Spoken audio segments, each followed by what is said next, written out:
So what's the best way to improve your English at higher levels? Is it to keep doing the same old things like going to classes and doing exercises from the grammar book? No, of course it isn't. When you reach higher levels, you need to do something a bit different. And that can look like consuming content for native speakers and discussing it. So that means joining book clubs, movie clubs, like my movie club, of course.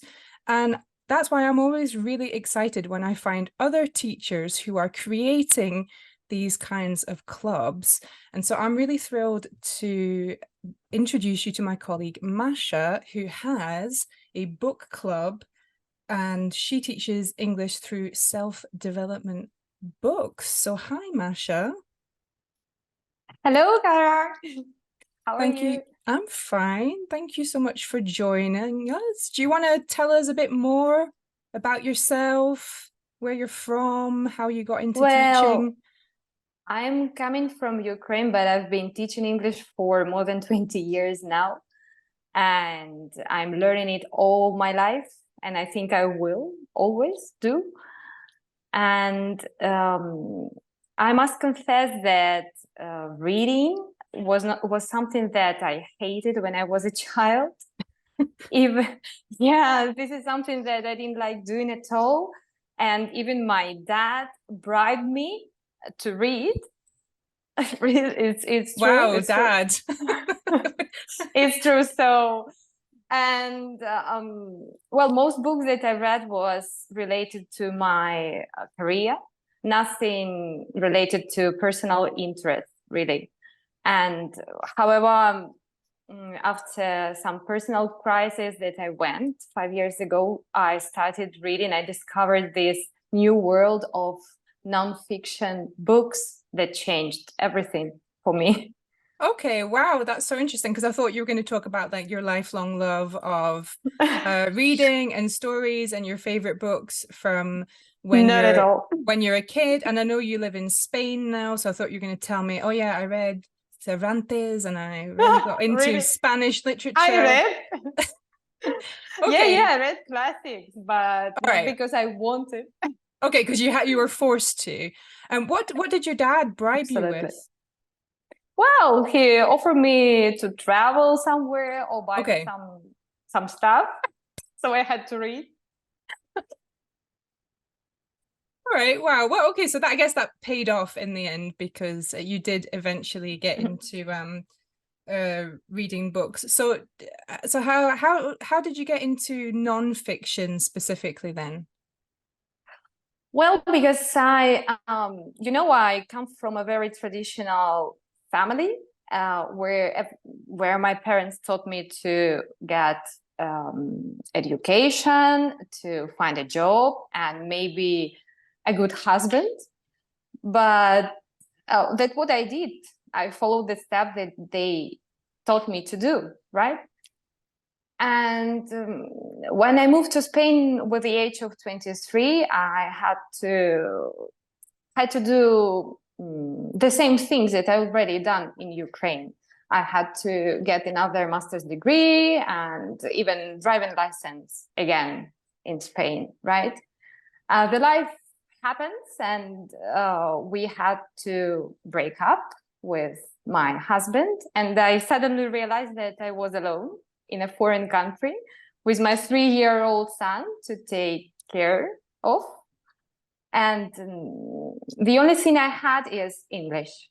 I was a teacher in a public school, and I started the process of finding myself. And I realized when I found the books and I started reading and breaking my limiting beliefs, this happens. Okay. Wow. Yeah. Wow. What a situation to find yourself in. Did you move Exactly. for because of this marriage or was it for like other reasons? Yes. I Okay. moved because I met my husband in Ukraine and we were dating for 1 year. Mm. And then I moved here. Okay. All right. Sorry if that's getting a bit personal. I was just curious about how you got Yeah, from no one problem. one place one place to the other. Okay, so I'm guessing like this experience inspired you to create book clubs for English learners. Like, talk us through how you got to, reading books for yourself to then, Yeah, creating. just the idea arose when I decided books made a lot of good influence, impacted me very, very much.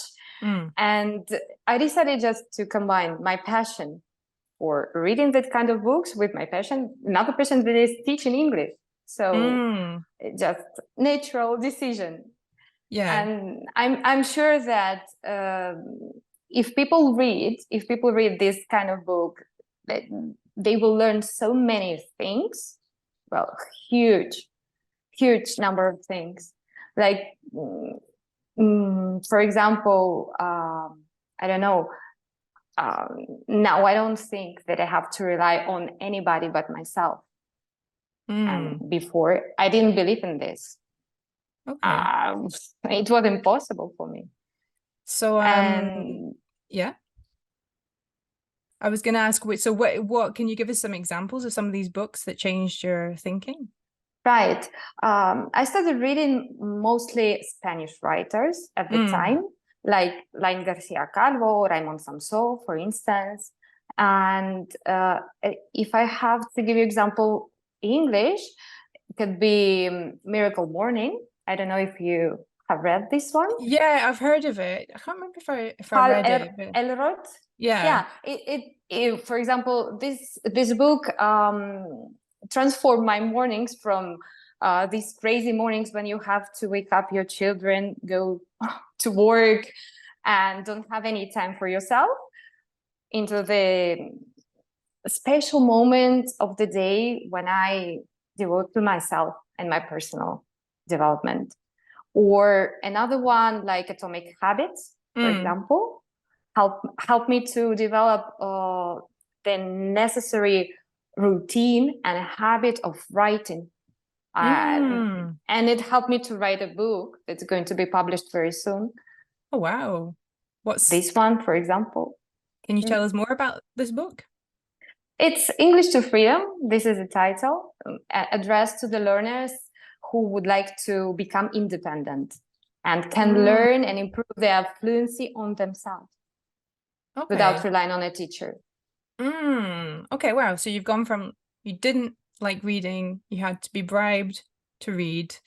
Then you got really into reading both in Spanish and English, Exactly. I guess. And now you're writing. Wow. Yes, it's like a 360 turn around. Yeah, exactly. Yeah, completely. Yeah, okay. So you'd probably, your younger self might be surprised. But yeah, I'm not surprised that people who read a lot then get inspired to write. That seems to make sense. Logical to me. step, maybe. And yeah, I've seen absolutely. advice from writers, which is, to read a lot first, get inspired, learn from, well, good and bad examples, bad examples also, and then develop your own style. But you can't really get there if you don't first, read and absorb what's already out there. Okay, so you're into personal development books. Yeah, I remember there was a big trend a few years ago for morning routines, and I think a lot of it came from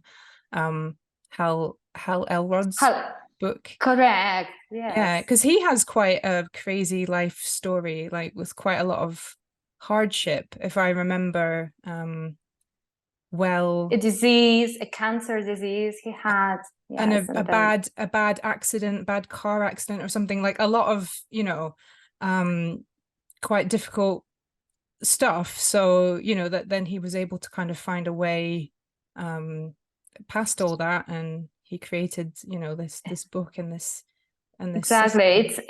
It's so strange, but it happens to many people when we are in a crisis and we are start looking for answers. Finally we find them, and the best place are books. There is no question that is not answered. You can always find it in the book.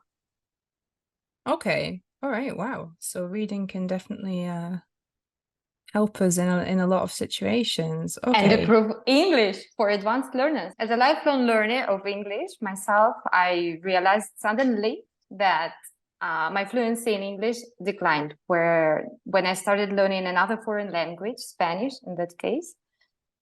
And I think it's crucial for advanced and upper intermediate learners to maintain their fluency, to use this principle: use it or lose it. You know this principle, so you need to use it all the time. And this is the perfect combination when you like reading, when you love reading, and you want to improve your English or maintain your fluency.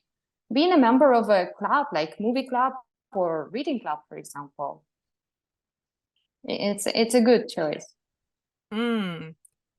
Okay, yeah, no, I agree. And I think sometimes, you know, reading can be even more powerful because you know, when you read, you really see a wide range of vocabulary. I would say even more so than you see in like movie dialogue, for instance. So it's obviously it's going to enrich your vocabulary and enlarge it. Yeah. So not just maintenance, but also expand your improvement. Exactly.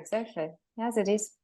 Okay, great. Well, do you want to tell us a bit more about how your book clubs work?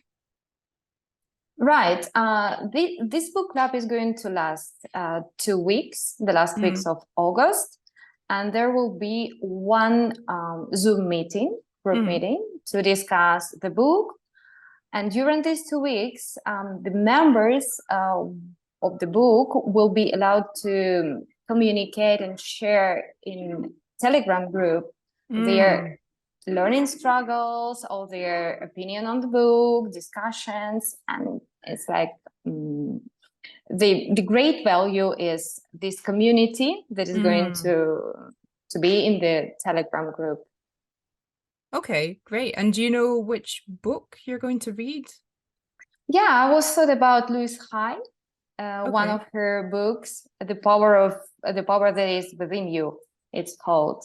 The language is quite good. It's easy to read, and by the way, you don't have to read and finish the whole book to be able to discuss it. You read what you can and you discuss what you can. Oh, right. Okay, I like that idea because because you're doing like a sort of shorter club. Because the way I've always understood it with like book clubs, because I mean book clubs exist outside the language learning space, like people join book clubs in their own language, is that, you know, maybe people meet once a month, so then they have like a month to kind of read and digest the book. Okay, yeah. But in this case, it's without pressure. It's just to enjoy the extracts from the book and practice language. Okay, I suppose that's what's good about nonfiction, though, is that, you know, if you were doing a fiction book, you'd have to read the whole thing, right? Because you need to know the whole story. Whereas with nonfiction, you're right, you can kind of just dip into different extracts or just read the parts that seem most interesting. Yeah. And for the further book clubs, I was thinking about like 101 essays that will change the way you think, for example, or 365 meditations. These are very short pieces, so people can digest it very easily. Yeah, and kind of read as much or as little as they can. Yeah, no, I like that idea. And it's and that way you can maybe like reread, you know, so it's you read less, but you go deeper into what you read. Absolutely. Yeah. Great. All right, that sounds really exciting. So I'm going to put the details of the book club you're doing in August in the description. If you're watching in the future, you'll also find Masha's Instagram account. So if you miss this book club, go follow her on Instagram for more details of future book clubs, so that you don't miss out. Are there any final thoughts you want to share about reading, book clubs, any more recommendations? Do not stop reading. Do not stop reading and keep growing and improving. That is the final thought. Okay, I love that. I love that piece of inspiration. Yeah, I have books that I reread, even non-fiction books. Some I just like to read them. So Which one is your favorite? the one that I've been using to like get to sleep at night is at one point I was rereading Cal Newport's book, Digital Minimalism. Okay. I haven't read that one. Yeah, No. it's I've read a couple of his books. I mean, to be honest, some of his books they kind of point out very obvious things. Like he's written a lot about kind of digital distraction in the modern age, and that, you know, it's better to work without your email inbox open, which to me seems pretty obvious, but anyway. But yeah, this book kind of goes into a bit of a deeper philosophy about you know, using tech in a more mindful way and deciding, you know, what are your values, and is the use of this technology the best expression of those values? So, you know, if you value family, is the best thing to do click like on all their Facebook posts, or is it maybe to step back from Facebook and actually call them up or go and visit them? Like maybe that's a yeah, I like that book. I like the way it's written. And yeah, I was just using it to like get to sleep because I read it a lot of times to get to sleep. Yeah, so it's yeah, I like to read it was boring. So you were sleeping. It was boring. No, I like reading it, but it's more that it's not stimulating me because the ideas aren't new. I think that was the ideas go into your subconscious mind when you are sleeping. This is a good habit to read a book before sleep. Before bed. Okay, all right. So that would be a good tip for anybody who joins your book club, is to read before bed. All right. I love that. Thanks, you, Cara. Thank you so much, Masha. All right. Thanks for watching, everyone. Bye.